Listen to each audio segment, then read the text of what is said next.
외할머니라 불리는 사람이 엄마의 갈비집 2층에 앉아 나를 기다리고 있다며 어젯밤 산타가 두고 간 선물을 오픈할 마음에 한껏 들뜬 크리스마스 날 아침의 어린아이처럼 엄마는 내 손을 잡아 끌었다. 우리의 두 번째 만남이었다. 지난번 생애 처음으로 엄마라 불리는 사람을 만났을 때에도 나는 딱히 특별한 느낌이 없었다. 9개월 동안 나를 품었었고 그 후에도 몇 달은 나를 봤었을 엄마는 내 손을 잡고 펑펑 울었지만 나는 눈물이 나지 않았다. 순간 내가 약간 감정이 결여된 사람인가 하는 걱정이 내 뇌리를 스쳤는데 다시 잘 생각해보니 내 눈물은 엄마가 가장 필요했고 막연하게 그리워 힘들었던 그 모든 순간들에 이미 다 담겨 썼었던 게 기억나. 걱정을 거두었다. 어떤 이유로 서로 모르고 산 지 몇십 년이 지났지만 길거리에서 스치기만 해도 서로 느껴지는 무언가가 있다던 핏줄 당김에 관한 그 모든 절절한 이야기들은 말 그대로 드라마틱함을 위해 드라마 작가가 지어낸 허구 속 진리였던 게 이로써 밝혀졌다. 엄마에게도 별 느낌이 없던 나에게 게다가 할머니라고 하면 내 친할머니 하나로도 진저리가 쳐지던 나에게 왜 할머니가 별 의미였겠냐마는 그래도 지어 보일 수 있는 나름의 가장 환한 미소를 지으며 다가가 허리를 굽혀 내가 인사를 한 그 주체는 눈에 냉수와 비아냥을 가득 담아 나를 맞으며 첫마디를 띄웠다. 지 엄마보다는 못하는 인물이? 엄마가 민망한 표정으로 나를 곁눈질하며 내 팔을 자기 쪽으로 끌어당기며 대꾸했고 아우 엄마 왜 지인이 이쁜데. 엄마의 남동생들이라는 삼촌이라 불리는 사람들도 옆에서 장단을 맞춰주었다. 에이 엄마 왜 그래, 지인이 이쁘기만 하구만. 외할머니라는 사람은 굴하지 않고 더하기를 했다. 어디, 지 엄마 저 나이 땐 더 이뻤지. 지 아빠를 더 닮았네. 친가 쪽이야 친가 쪽. 외할머니 눈에 담긴 그 모든 감정들이 그녀가 내 할머니, 내 할아버지, 내 아빠 그리고 나에 대한 오래도 묵혀 썩어 문드러진 증오를 명명백백히 보여주고 있었고 나는 매우 불쾌했고 그곳에서 당장 나가고 싶었다.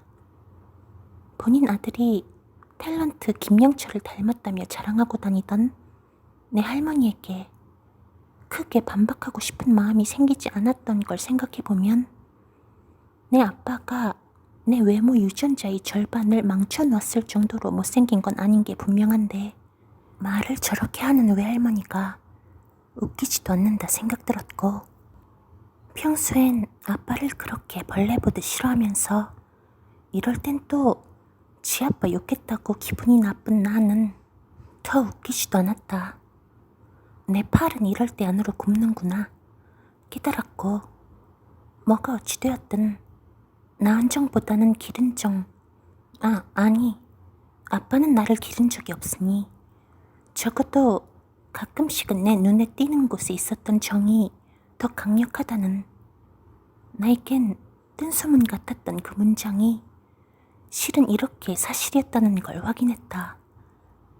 외할머니 앞에 벌서듯 무릎을 꿇고 앉아 그 긴 세월 할머니 가슴속에 담아두었을 우리 집에 대한 원망과 혐오와 저주를 들으며 감정 기복 없이 다 드러내고 있었지만 내 기준 논리적이지 않고 사실과 다르다 생각되는 부분들에선 속으로 따박따박 반박했고 내가 왜 이걸 듣고 있어야 하는지 모르겠다 생각했고 집에 가고 싶다 생각했는데 그 집에는 또 본인 기분에 따라 내 엄마를 욕도 했다 칭찬도 했다 하는 또 다른 할머니가 있다는 게 기억나서 거기로 가고 싶단 생각의 오류는 바로 접고 그냥 빨리 다시 미국으로 돌아가고 싶다고 생각했다.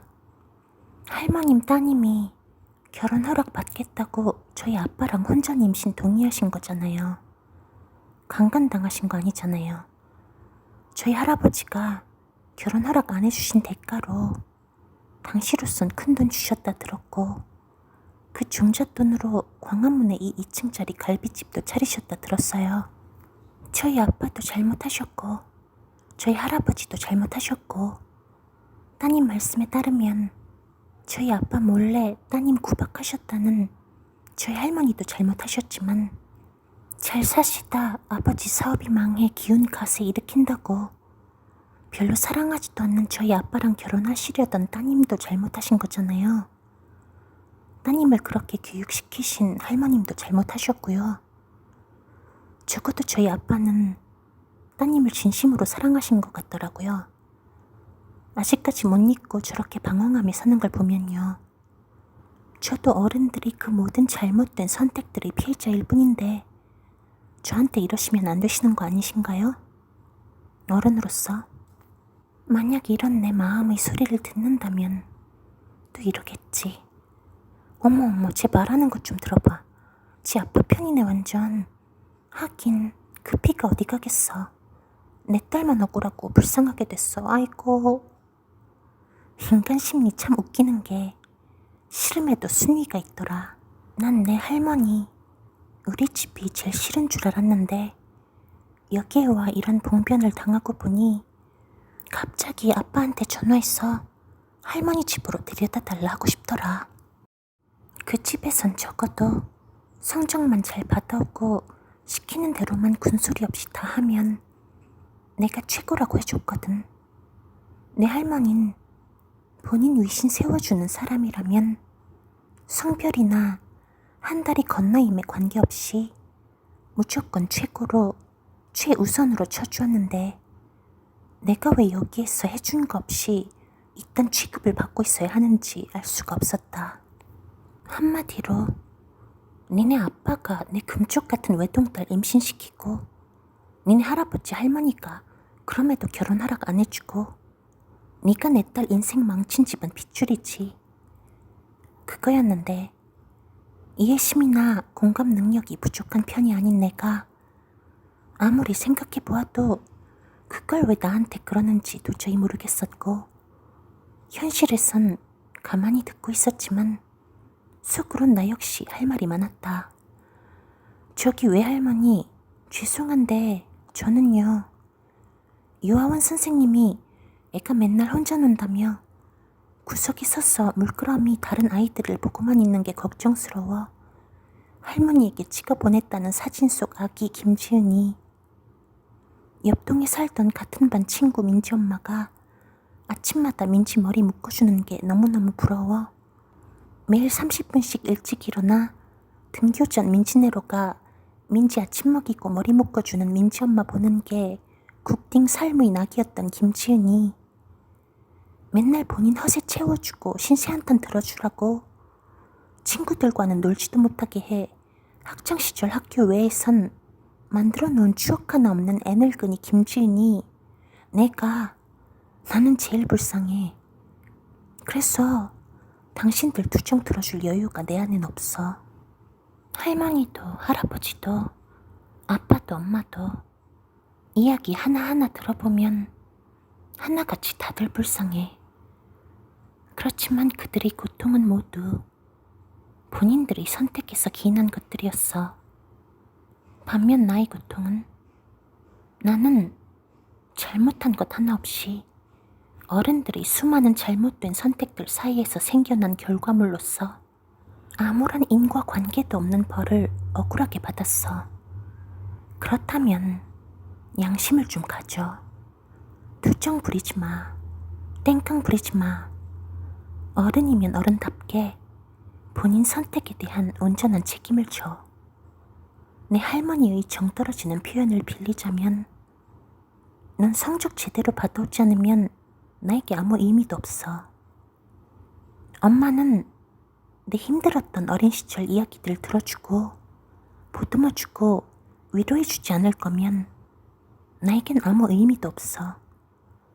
내가 얼굴도 이름도 모르던 엄마를 그리워하며 잠들 때 혼자 청승 떨며 섬지박이 부르고 울던 것도 다 엄마를 만나면 그걸 해줄 거라 생각해서였어. 나에게 의지하려 하고 나를 감정 쓰레기통으로 이용하려 하고 뭔가를 충족시키는데 이용하려고 하는 엄마라면 나는 필요 없어. 내 할머니 하나로도 버겁고 또 버거워. 우리는 삶이라고 불리는 이 거대한 공허함의 구멍을 어떻게든 메꾸기 위해 우리가 만난 사람들, 특히 가족으로 엮이게 된 사람들에게 굉장히 큰 의미를 부여하며 인연, 운명, 필연 같은 단어들로 예쁘게 포장을 한다. 하지만 이 세상에 그런 건 없어. 실은 모두 다 필연을 가장한 우연일 뿐이야. 우연의 모험들을 시간의 순서대로 나열한 걸 삶이라 부르는 거야.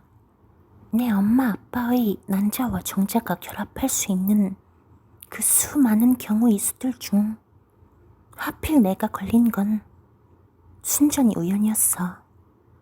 하지만 그걸 거꾸로 뒤집어 그 수많은 경우의 수들 중 하필 내가 되어줘서 하필 너로 와주어서 너무 고맙고 감사하고 그 자체로 너는 우리에게 축복이고 그래서 너는 우리의 필연이고 운명이야 라고 생각의 방향을 잡을 수도 있어.